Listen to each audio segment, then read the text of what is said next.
at this venue.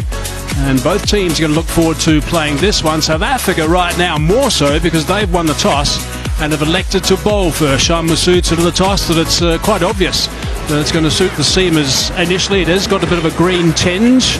There has been some rain around. There has been a tent that's been used over the pitch about 60% of the time over the last 9 days. So there's bound to be a little bit of moisture.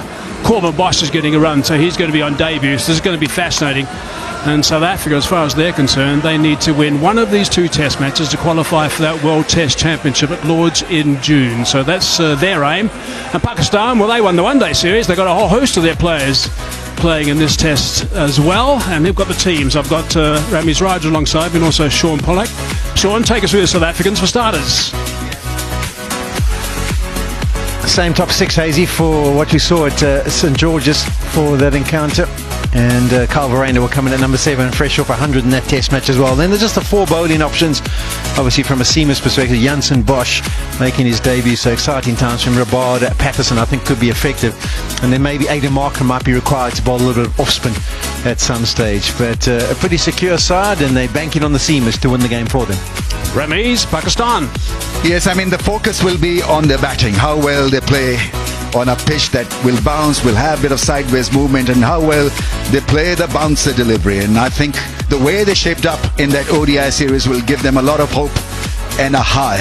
Bowling looks pretty steady. Mohammad Abbas is making a comeback after about 3-4 years.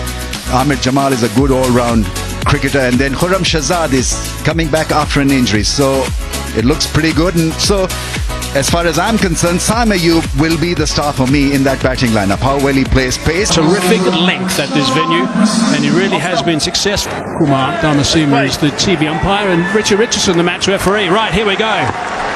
Rabada to start. Scott slips. A little extra bounce off the thigh pad, close to Dazorzi.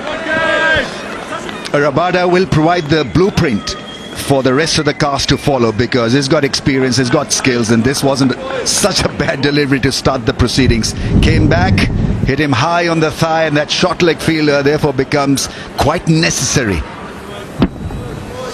Yeah, real steep bounce, and Rabada is experienced enough to know how to work out the right length on this pitch. Yeah, that's his great strength.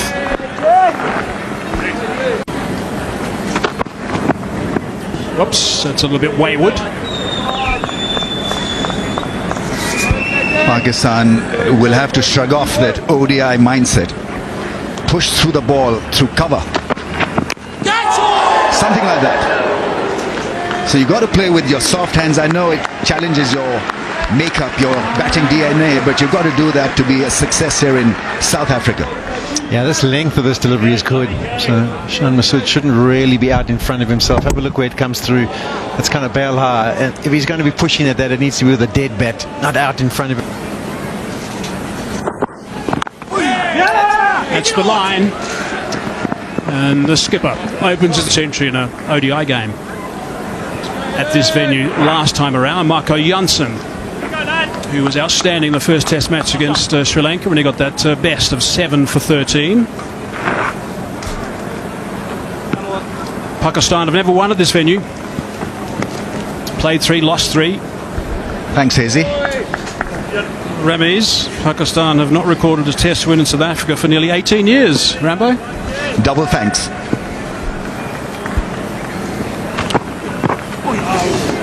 Wide down the leg side, but we know, Ramiz, they're a side that things can turn around quite quickly if things are not particularly going well behind the scenes, as you know yourself from your experience, particularly that 92 World Cup when you lost how many games in the lead up? Yeah, we were the first team to land in Australia, and we played 10 or 11 practice matches. We got thrashed in 9 out of 11, and then the campaign didn't start off well also. I think we lost 4 in a row. And won the 92 World Cup. That's right. With you taking the final catch.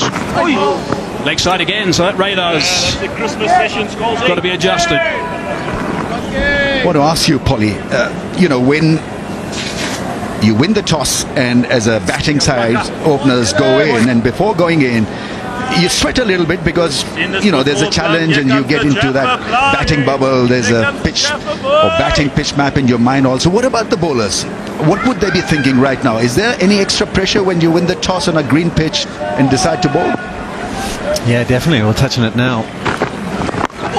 So obviously you got the surface and you see the ball carrying through, and then the pressure goes on because the team believes that you've got that ability to bowl them out cheaply. And it's all about trying to get your wrist position right, you find your decent length, build the pressure and try and make early inroads. But you can't really force the issue too much. You've got to allow yourself just to back your lengths and your plans. And Marco Jansen, he's just settling in. I think those first deliveries, I don't think it came out of his hand all that well, but he'll settle in because he should be quite excited about the opportunity of bowling to two left-handers. And he will get some bounce. Again, it's not going to be a quick bounce, but he will get some bounce and some movement. You go to the game plan for the batters, Rummies.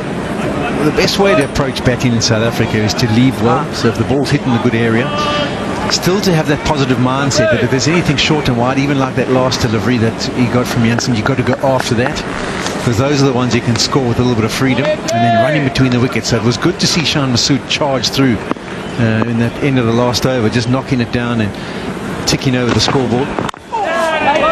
Sam Ayub has got to embrace that boring outlook towards batting, so that ball that he hit. So Day Test match, it's a special event. Oh, that's pretty adjacent. That's worth a shout. There's a sliding leg side. I think the skipper's going to be interested in this one. He'll want some information. Yeah, we saw in the first over the wrist of Marco Jansen was just kind of pushing things down the leg side. It's interesting. South Africa won a fast start. Yeah, Temba Bavuma is saying, I'm going to have a look, and at worst I think it's going to be an umpire's call, so I won't lose my review. TV umpire to director, we have a player review for LBW. On-field decision is not out. Check both feet, fair delivery. Front on replay, please.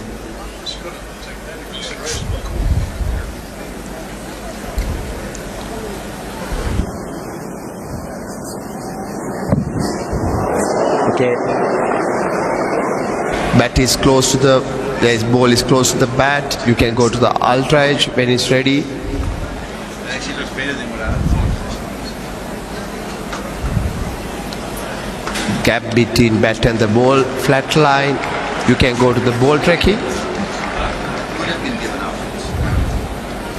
Original decision is not out. Pitching in line, impact in line, wickets, umpire's call. Nitin, you can stay with your original decision, not out. You're on the screen, make a signal. Umpire's call comes into play early in this test match.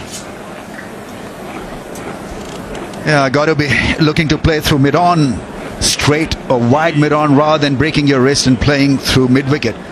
Yeah, close, very close thing. Yeah, when you win the toss, you're desperate for an early wicket, and you also, in the form that we've seen so far in the